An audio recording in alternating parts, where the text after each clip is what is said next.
कृण्वन्तो विश्वमार्यम् अपघ्नन्तो अरावणः अपघ्नन्तो अरावणः। श्रीमद् भगवद गीता द्वितीय अध्याय के 34वें श्लोक से हम आगे पढ़ेंगे।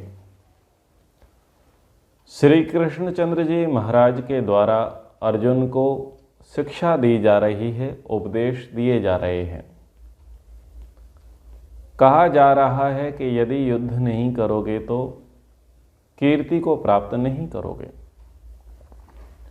आप महा अपयश को प्राप्त होगे और वो अपयश ऐसा होगा जो कभी भी समाप्त नहीं होगा। सम्मानित व्यक्ति के लिए अपयश जीते जी मृत्यु के समान होता है। भयाद रणात् उपरतम मंस्यन्ते त्वाम महारथा येषां च त्वं बहुमतो भूत्वा यास्यसि लाघवम्। श्री कृष्ण जी कहते हैं, श्लोक संख्या 35 है। क्या कहते हैं? चा येषां त्वं बहुमतः भूत्वा लाघवम् यास्यसि। और जिनकी दृष्टि में तुम बहुत पहले से सम्मानित होकर अब लघुता को प्राप्त होंगे, तो वे महारथा महारथी लोग त्वाम भयात तुझे भय के कारण रणात उपरतम मंस्यन्ते मानेंगे। अभी तक आपकी ख्याति है, प्रसिद्धि है, कीर्ति है, लोग आपके नाम को सुनकर के कांपते हैं, भयभीत होते हैं, शत्रुओं को आप विदीर्ण करने वाले हैं, शत्रुओं को संताप देने वाले हैं। लेकिन यदि आप इस युद्ध से दूर हटोगे तो जो आपके भय से अभी तक कांपते थे वही लोग तुमको भयभीत मान करके तुम्हारी खिल्ली उड़ाएंगे, तुम्हारा उपहास उड़ाएंगे और तुम्हारा अपयश करेंगे। और क्या कहा? अवाच्य वादांश बहून वदिष्यन्ति तवाहितः निंदः तव सामर्थ्यम ततो दुःखतरम न किम। तव आहिता तव सामर्थ्यम निंदतः। तब जब आप युद्ध से उपरत हो जाओगे, हट जाओगे, युद्ध करना आप छोड़ दोगे, मना कर दोगे, तो जो तुम्हारे बैरी लोग हैं, जो तुम्हारे विरोधी लोग हैं, जो तुम्हारे शत्रु हैं, वो तुम्हारे सामर्थ्य की निंदा करेंगे। जितना सामर्थ्य तुम्हारा है उसकी निंदा करेंगे। और बहुत से लोग बहून अवाच्य वादान च वदिष्यन्ति, बहुत से लोग ऐसी बातों को करेंगे जिन बातों को उन्हें कहना नहीं चाहिए। तथा दुःखतरम नु किम, तो बताओ उससे अधिक दुख की बात तुम्हारे लिए क्या होगी? क्या ये बात अर्जुन नहीं जानता? अर्जुन जानता है। अर्जुन अपने बैरियों को भी जानता है, अर्जुन अपने सामर्थ्य को भी जानता है, और उसके बाद में लोग क्या कहेंगे वो उसे भी जानता है। फिर भी ये बात कही जा रही है। किसके लिए कही जा रही है? जनमानस के लिए कही जा रही है।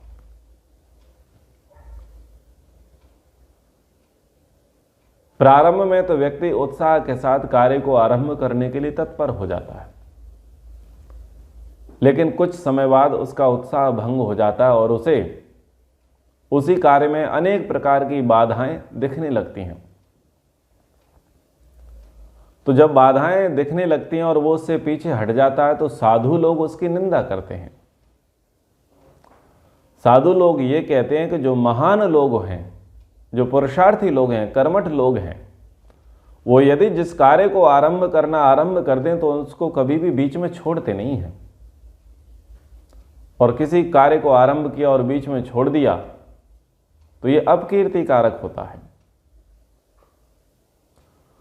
उनको नीच लोग कहा है जो किसी काम को आगे बढ़ाते हैं और आगे बढ़ा करके छोड़ देते हैं। उत्साह की वहां पर प्रशंसा की गई है और ऐसे हतोत्साहितों की निंदा की गई है। तो वास्तविक व्यक्ति कौन है? वास्तविक व्यक्ति वो है जो कार्य को आरंभ करे और कार्य के आरंभ करते से बीच में यदि कोई बाधाएं आ जाएं, विघ्न आ जाएं, तो उन विघ्नों से, उन बाधाओं से वो घबराए नहीं, बल्कि उससे दुगने बल से, दुगने वेग से, दुगने पुरुषार्थ से वो कार्य को करे। और उस उत्साह की प्रशंसा तभी ही है जब वो कार्य की सिद्धि कर लेवे।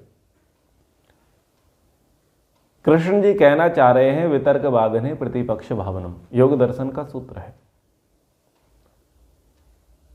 इस बात को वो कहना चाह रहे हैं कि जब ऐसे वितर्क आपके मन में उठने लगे, जब उल्टे विचार आपके आने लगे किसी कार्य को करने के लिए अथवा किसी कार्य को न करने के लिए, तो उसके पीछे पर अवश्य विचार करना चाहिए। हमेशा परिणाम पर विचार कर लेना चाहिए व्यक्ति को, परिणाम क्या निकल करके आएगा, end of the day result क्या आएगा।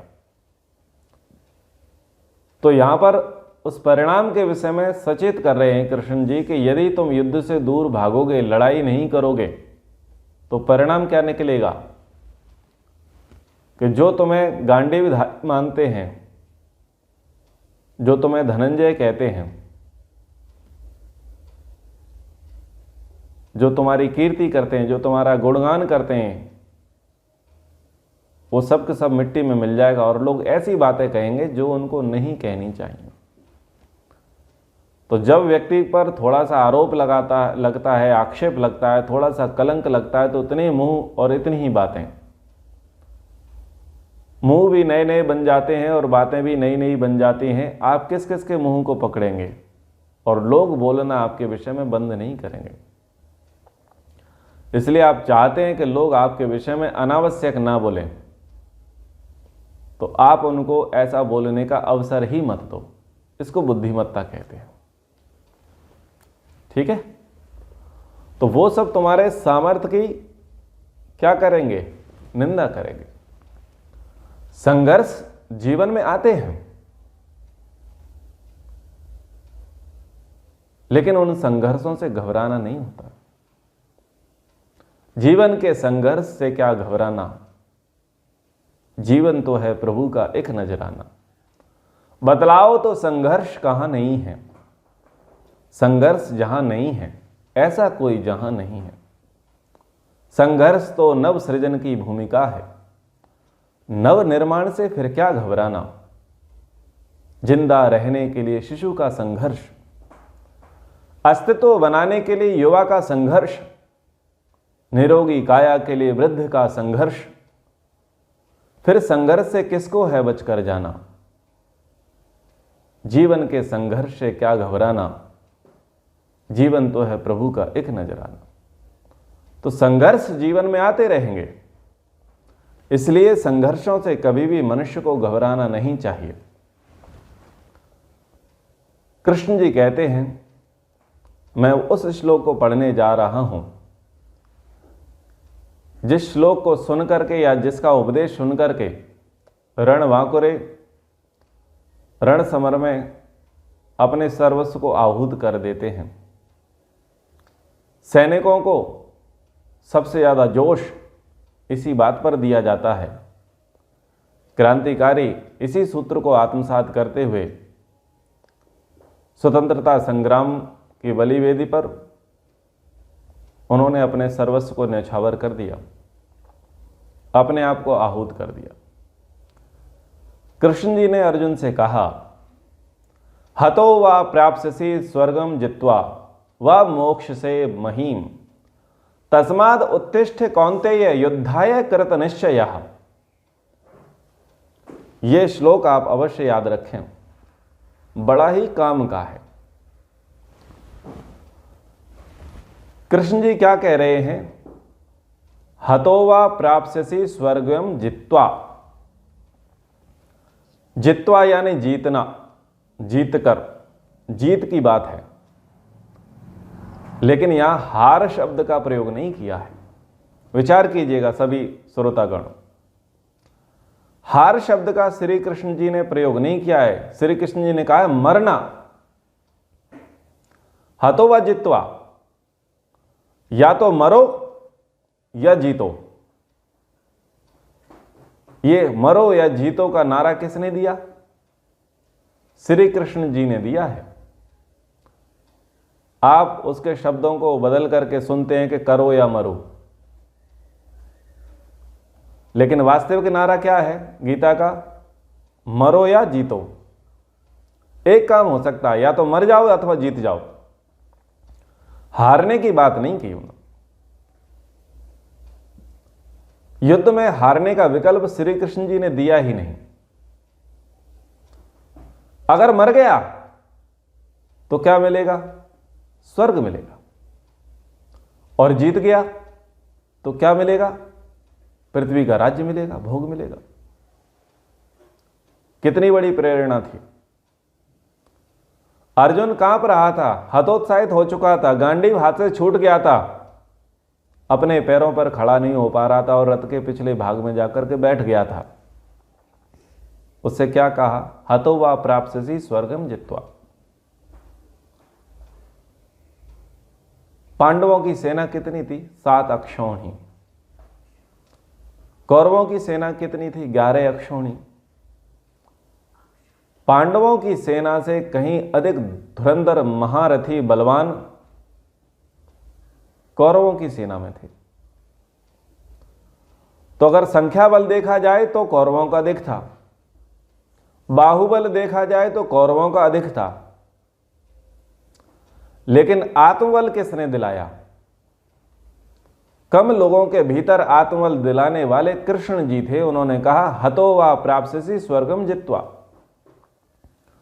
उन्होंने कहा कि युद्ध क्या करना है? युद्ध ऐसे लड़ना है कि या तो मरोगे या फिर जीतोगे, हारने का विकल्प नहीं दिया। ध्यान दीजिएगा, बहुत बड़ा क्रांतिकारी उपदेश यहां पर श्री कृष्ण जी का रहा। आपने सारा गढ़ी वेब सीरीज देखी होगी, उसकी कहानी सुनी होगी कि मात्र 35-36 सिख थे और उन्होंने कई हजार अरबों को, मुगलों को कई घंटों तक रोके रखा और उनसे मात्र 35-36 सिखों ने युद्ध किया था। जब व्यक्ति यह देखता है कि खोने के लिए कुछ नहीं है, मर जाएंगे लेकिन लड़ जाएंगे और पीछे हटेंगे नहीं, डटे रहेंगे, तो व्यक्ति क्या करता है? व्यक्ति जीतता है। यदि वो मृत्यु को प्राप्त कर लेता है तो उसकी स्थिति वीरगति को प्राप्त होती है, वो स्वर्ग को प्राप्त करता है, हारता नहीं है। आप बताओ, जितने लोग हारे हैं, क्या कभी उनके गले में मालाएं डली हैं? क्या आपने कभी उनका सम्मान किया है जो हारे हैं? जो हार और जीत को देख करके लड़े हैं, उसमें से क्या होता है? एक जीतता है और एक हारता है। जो जीतता है उसके गले में माला पहनाई जाती है और जो हारता है उसके गले में माला नहीं पहनाई जाती। लेकिन जो मर जाता है, बलिदान हो जाता है, वो मर करके जीत जाता है। मुझे एक बात बताओ, क्या सुभाष चंद्र बोस जी जीत गए थे? क्या भगत सिंह जीत गए थे? क्या चंद्रशेखर आजाद जीत गए थे? क्या राम प्रसाद बिस्मिल जीत गए थे? क्या अशफाक उल्लाह खां जीत गए थे? क्या स्वामी श्रद्धानंद जीत गए थे? क्या मंगल पांडे जीत गए थे? क्या तात्या टोपे जीत गए थे? या रानी लक्ष्मीबाई जीत गई थी? और भी अनेकों नाम आपकी जो वहां पर होंगे, मन मस्तिष्क में होंगे। बताओ, क्या वो जीते थे? क्या जीते नहीं थे? पृथ्वी का राज्य नहीं पाए थे, लेकिन क्या हुआ? मरे थे। कैसे मरे? उनको मिला स्वर्ग। आज उनके स्टेचू हैं, उनके नाम पर बहुत सारी संपत्ति है सरकार की। आप और हम उनकी जय जयकार करते हैं, माल्यार्पण करते हैं, उनका सत्कार करते हैं, उनको देख करके प्रेरणाएं प्राप्त करते हैं। हारे नहीं, मरे थे। किस लिए मरे थे? स्वतंत्रता के लिए मरे थे। तो देखिए, जो धर्म युद्ध के लिए लड़ा है, धर्म युद्ध के लिए खड़ा है, तो या तो वो जीता है या फिर वो मरा है, हारा नहीं है। उन सब के प्रेरणा अगर आप मान सकते हैं तो कृष्ण जी को मान सकते हैं, मान सकते हैं, कोई बुराई नहीं है। आचार्य चाणक्य बाहुबल कम था,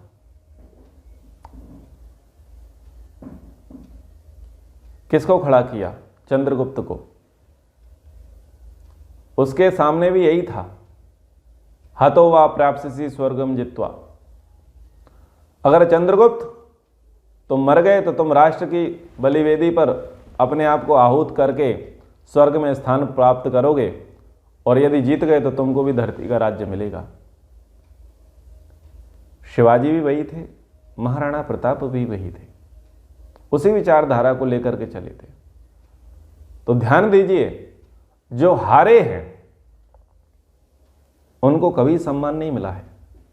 तो जो लोग जीत और हार के लिए ये ध्यान रख करके लड़े हैं, उनमें से जिनकी हार हुई है उनको सम्मान नहीं मिला है। लेकिन जो लड़े हैं, राष्ट्र के लिए लड़े हैं, धर्म के लिए लड़े हैं, संस्कृति के लिए लड़े हैं, संग्राम किया है उन्होंने, और यदि वो जीते नहीं हैं और यदि वो आहूत हुए हैं, बलिवेदी पर उन्होंने अपने आप को समर्पित किया है, बलिदान दिया है, तो उनको स्वर्ग ही मिला है, यानी उनको यश ही मिला है, उनको अपयश प्राप्त नहीं हुआ है। नकारात्मकता में कौन घुस गया है, कौन फंस गया है? अर्जुन। तो अर्जुन किसकी बात कर रहा है? वो नरक की बात कर रहा है कि मैं अपने बंधु बांधवों को मार करके नरक भोगूंगा। और विचारधारा का अंतर देखिए, श्री कृष्ण जी किस बात को कहते हैं कि स्वर्ग मिलेगा, अर्जुन कह रहा है नरक मिलेगा इसलिए हथियार डाल दिए, और कृष्ण जी कह रहे हैं कि स्वर्ग मिलेगा, हथियार थाम ले। अर्जुन कहता है कि आतताइयों को मारेंगे तो पाप लगेगा, और कृष्ण जी कह रहे हैं कि यदि इनको नहीं मारोगे तो पाप लगेगा। अंतर देखो, आप विचार देखो। वो कह रहा है कि भले ही ये आतताई हैं, लेकिन यदि हम हिंसा करेंगे, हम हिंसा का मार्ग अपनाएंगे तो भगवान हमें पाप देगा। और कृष्ण जी कह रहे हैं कि भाई आतताई हैं, अगर तुम इनको नहीं रोकोगे तो भगवान के यहां से तुम्हारे लिए पाप का टिकट परमानेंट कटेगा। इतना अद्भुत गीता का उपदेश है। लोग कहते हैं कि गीता लड़ाने की बात करती है। अरे गीता लड़ाने की बात नहीं करती, गीता व्यक्ति को खड़ा होने की बात करती है कि कर्म करो, डरो मत। गीता ये बात करती है। तो आप इस सूत्र से समझ जाएं, ये विचारधारा समाज में बड़ी भयंकर तरीके से व्यापक हो चुकी है, और इस विचारधारा ने लोगों के अंदर नपुंसकता ला दी है, कायरता ला दी है। व्यक्ति खुद कुछ करना नहीं चाहता, दूसरे को कर देना नहीं चाहता, और क्या कहता है कि जो करता है करने दो, भगवान देखेगा। यानी वो मार रहा है तो मारने दो, एक गाल पे मार दिया तो दूसरे पे मारने दो, कोई दिक्कत नहीं है, तुमको हिंसा नहीं करनी है। अहिंसा का पाठ कौन पढ़ा रहा है? कृष्ण जी। क्या अहिंसा का पाठ पढ़ाया? आतताइयों से समाज की रक्षा करना हिंसा नहीं है, अहिंसा है। क्योंकि अहिंसा को बनाए रखने के लिए जो आप कार्य करेंगे वो अहिंसा है।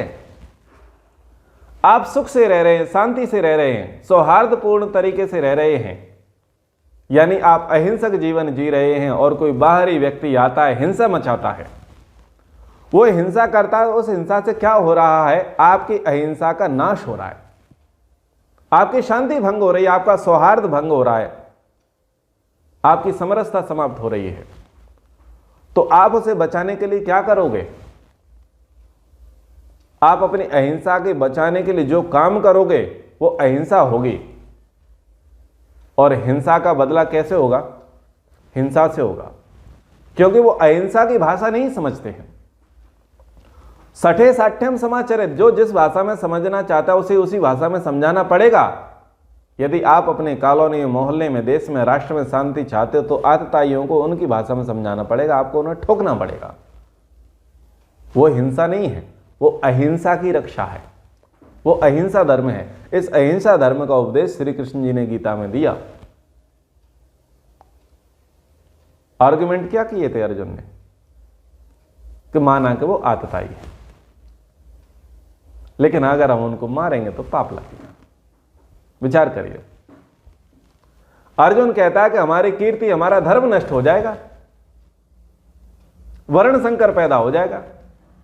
अर्जुन ये आर्गुमेंट करता है कृष्ण जी के आगे। कृष्ण जी कहते हैं कि यदि युद्ध नहीं करोगे तो अकीर्ति को प्राप्त होगा। और तुम किसे धर्म कह रहे हो? तुम अपने स्वधर्म को पहचानो, अपने धर्म को देखो। तो अर्जुन के सब प्रश्नों के क्रमशः उत्तर कृष्ण जी देते जा रहे हैं। और क्या कहा? तस्माद उत्तिष्ठ, इसलिए तू उठ जा, खड़ा हो जा। शब्द ही कह रहा है कि खड़े हो जाओ। अन्याय के विरुद्ध, अत्याचार के विरुद्ध, अधर्म के विरुद्ध, पापाचरण के विरुद्ध, दुराचार के विरुद्ध आप खड़े हो जाओ। यदि जो व्यक्ति प्रतिकार कर सकता है, बहिष्कार कर सकता है, ललकार सकता है, और वही व्यक्ति अगर कायरों की भांति अगर घर में छुप करके बैठ जाए, तो बताओ क्या समाज में वर्ण संकर पैदा नहीं होगा?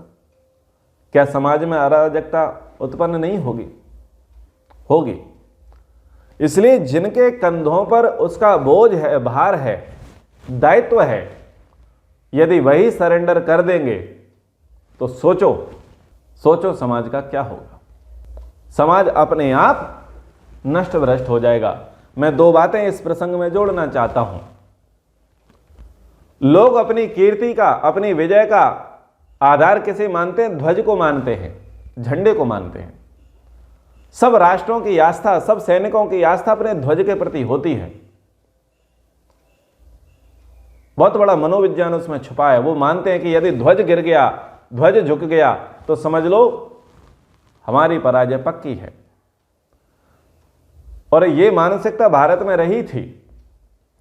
विपक्षियों ने देखा कि इनकी मानसिकता क्या है, इनकी आस्था ध्वज में है, तो कैसे भी करके युद्ध के माध्यम से इनके ध्वज को नष्ट कर दो। यदि ध्वज को नष्ट कर दिया जाएगा तो ये हतोत्साहित हो जाएंगे। और कई युद्ध ऐसे हुए थे कि जिसमें ध्वज को टारगेट किया गया, ध्वज को क्षतिग्रस्त किया गया, तो सेना का मनोबल टूट गया। और एक और बात जो कहना चाहूंगा वो यह है मूर्तियों को लेकर के। शिव जी के बारे में क्या कहा जाता है कि वो अपना त्रिनेत्र खोलेंगे और दुष्टों को भस्म कर देंगे। हनुमान जी के विषय में क्या कहा जाता है कि वो गदा उठाएंगे और राक्षसों की दुर्दशा कर देंगे। कृष्ण जी के विषय में क्या कहा जाता है कि वो अपना सुदर्शन निकालेंगे और आतताइयों का संहार कर देंगे, और राम अपना धनुष बाण निकालेंगे और शांति पाठ करा देंगे। क्योंकि पुराणों में, कथाओं में ऐसा ही सुना था। इसलिए लोगों का आशा का केंद्र, आस्था का केंद्र, ऊर्जा का केंद्र क्या बन गया? मंदिर बन गया। और उन्होंने क्या माना कि हमारी रक्षा कौन करेगा? ये मंदिर में बैठा हुआ भगवान करेगा। इसलिए ज्यादा से ज्यादा लोग मंदिरों की शरण में जाकर के खड़े हो गए, वहां पर बैठ गए। और क्या गुहार लगाने पड़े, झांझ मजीरे बजाने लगे, मालाएं करने लगे, हवन करने लगे कि भगवान उठेंगे और जागृत होंगे और इन मुगलों से, मलिच्छों से, ईसाइयों से, मुल्लों से हमारी रक्षा करेंगे। यह हुआ था इतिहास में। उन्होंने देख लिया कि इनकी आस्था का केंद्र क्या है, इनको मानसिक बल कहां से मिलता है, तो उन्होंने सीधा टारगेट मंदिरों को किया और मंदिरों की मूर्ति को नष्ट ध्वस्त कर दिया। जब मूर्तियां भ्रष्ट कर दी गई तो बताओ हथियार डालने में कितनी देर थी? सारी की सारी प्रजा नतमस्तक हो गई। तो ये बातें बड़ी महत्वपूर्ण हैं। इसलिए कहा कि उत्तिष्ठत, तस्माद उत्तिष्ठ, जिन पर भार है और यही वही बैठ जाएंगे, वही हार मान लेंगे, तो सामान्य जनमानस कुछ नहीं करेगा।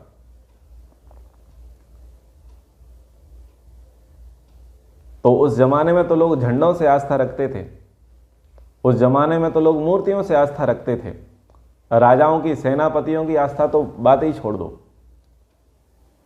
तो जब चेतन मनुष्य जो है, चेतन राजा जो है, चेतन सेनापति जो है, जो वर्तमान में है, वही सरेंडर कर रहा है, वही हतोत्साहित हो रहा है, और उसके ऐसा करने से समाज का, प्रजा का ऐसा सत्यानाश हो रहा है, तो जो जड़वत मूर्ति है, जो केवल आस्था का प्रतीक है, चेतन जब कुछ नहीं कर रहा है तो जड़ वहां पर क्या विशेष करेगा? विचार करके देखिएगा। किसी को इस बात को बुरा नहीं मानना चाहिए, क्योंकि इतिहास में घटनाएं घटी थी। उन्होंने कहा तस्माद उत्तिष्ठ, इसलिए हे अर्जुन, ये मत सोच कि तू हार जाएगा, तू ये सोच या तो जिएगा या मरेगा। अगर जीत गया तो पृथ्वी का राज्य मिलेगा, और मर गया तो स्वर्ग प्राप्त होगा, नरक प्राप्त नहीं होगा, ऑप्शन ही नहीं है। तस्माद उत्तिष्ठ कौन्तेय युद्धाय कृत निश्चया, इसलिए हे कुंती के पुत्र, हे प्रता के पुत्र, हे वीर क्षत्राणी के वीर सपूत, उठ जा, खड़ा हो जा, और क्या कर? युद्ध के लिए निश्चय कर ले। विकल्प जीवन में लेकर के मता संकल्प कर ले। कृत संकल्प कृत निश्चया। किस विकल्प के विषय में संकेत कर रहे थे? अगर मर गए, अगर हार गए तो ये हो गया, और जीत गए तो ये रक्त से सना हुआ सिंहासन मिलेगा, और हम बिना लड़े ही भिक्षा का अन्न से अपना जीवन चला लेंगे, और मारेंगे तो पाप लगेगा, भले ही ये हमें मार दें। ऐसे विकल्पों में फंसा हुआ था। जब मनुष्य के जीवन में विकल्प आते हैं तो उसके संकल्प कमजोर हो जाते हैं। इसलिए यदि आप अपने संकल्पों को दृढ़ रखना चाहते हैं तो विकल्पों को आप अपने जीवन में स्थान मत दीजिए। इसलिए श्री कृष्ण जी ने कहा, सुख दुखे समय कृत्वा लाभा लाभो जया जयो ततो युद्धाय युज्यस्व नैवं पापम अवाप्स्यसि।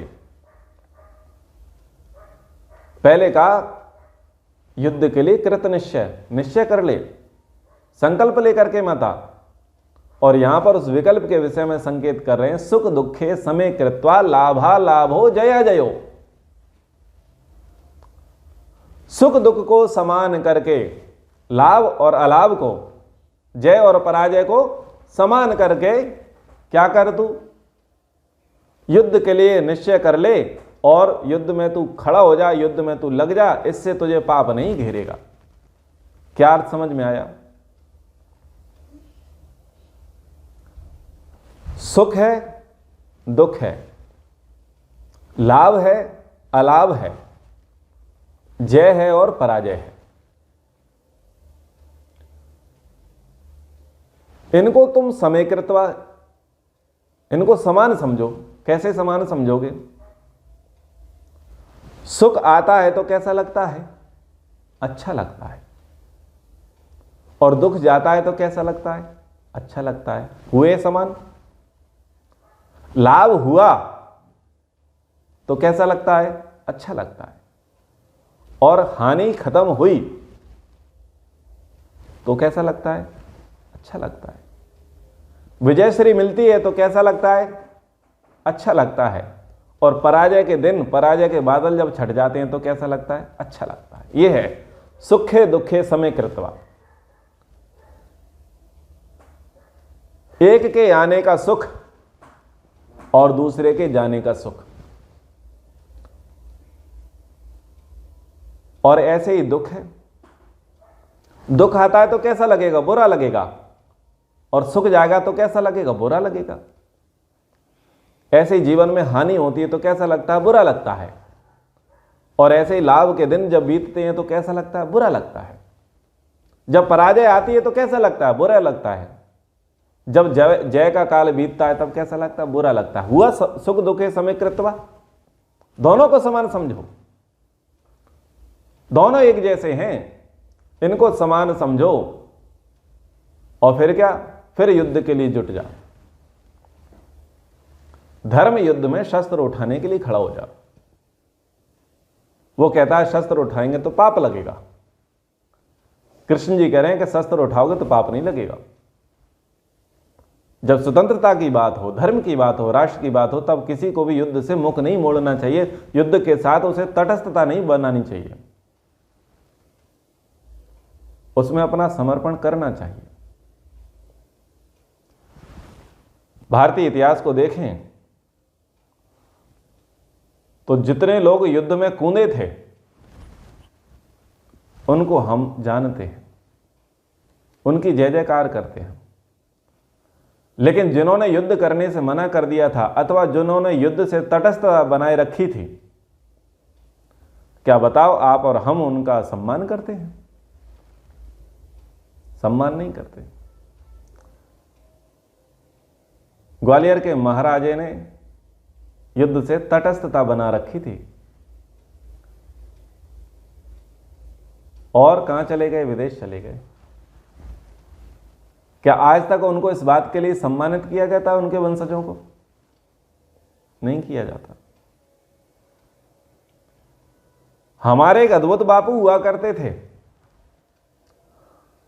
जो भारतीय जनता को अलग ही दिशा में लेके चले जाते थे और ऐसे आंदोलन उन्होंने जीवन में चलाए जो एक भी सफल नहीं हुआ। कई यात्राएं कराई, लेकिन वो अलग ही तरीके से वो अपने जीवन को चलाते रहे, लोगों को भटकाते रहे, तटस्थता बनाए रखी। क्या बुद्धिजीवी वर्ग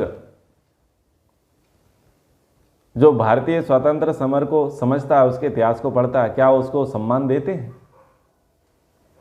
उसको सम्मान नहीं देते। तो संग्राम जब आते हैं तो संग्राम में अपना समर्पण करना चाहिए। जब धर्म युद्ध हो तो तटस्थता नहीं रखनी चाहिए, दूर नहीं रहना चाहिए। संग्राम जिंदगी है, लड़ना उसे पड़ेगा। जो लड़ नहीं सकेगा वो आगे नहीं बढ़ेगा। इतिहास कुछ नहीं है, संघर्ष की कहानी। राणा, सेवा, भगत सिंह और झांसी वाली रानी। कोई भी कायरों का इतिहास क्यों पढ़ेगा? जो लड़ नहीं सकेगा वो आगे नहीं बढ़ेगा। घेरा समाज को है कुंठा कुरीतियों ने, व्यसनों ने, रूढ़ियों ने, निर्मम अनीतियों ने। इन सब चुनौतियों से है कौन जो लड़ेगा? जो लड़ेगा वो आगे बढ़ेगा, जो लड़ नहीं सकेगा वो आगे नहीं बढ़ेगा। चिंतन चरित्र में अब विकृति बढ़ी हुई है, चिंतन चरित्र में अब विकृति बढ़ी हुई है। चौं ओर कौरवों की सेना खड़ी हुई है। क्या पार्थ इन क्षणों में, क्या पार्थ इन क्षणों में व्यामोह में फंसेगा? जो लड़ नहीं सकेगा आगे नहीं बढ़ सकेगा। संग्राम जिंदगी है, लड़ना उसे पड़ेगा। सुखे दुखे समय कृत्वा लाभा लाभो जया जयो ततो युद्धाय युज्यस्व नैनम पापम अवाप्स्यसि। हे अर्जुन, सुख और दुख को अब तू समान समझ ले, जय और पराजय को समान समझ ले, लाभ और हानि को तू समान कर ले। तू तो केवल तटस्थता के साथ युद्ध में लड़ जा। ना सुख की ओर देख, ना दुख की ओर, ना लाभ की ओर देख, ना हानि की ओर, ना जय की ओर देख, ना पराजय की ओर देख। तू केवल और केवल अपने क्षत्रिय धर्म को देख, अपने स्वधर्म को देख और अपने धर्म का पालन कर तू। और धर्म का पालन करना ही तेरा कार्य है। इसलिए उत्तिष्ठ, उठ जा, खड़ा हो जा और युद्ध के लिए कृत निश्चय कर। तो यहां पर हमने 35वें, 36वें, 37वें, 38वें श्लोक को पढ़ा इससे आगे के प्रसंगों को अगली कक्षा में पढ़ेंगे। आशा करता हूँ ये श्लोक आपको समझ में आए होंगे और इनसे आप अपने जीवन में पर्याप्त शिक्षाएं भी ग्रहण करेंगे। कक्षा को हम यहीं पर विराम करते हैं। ओम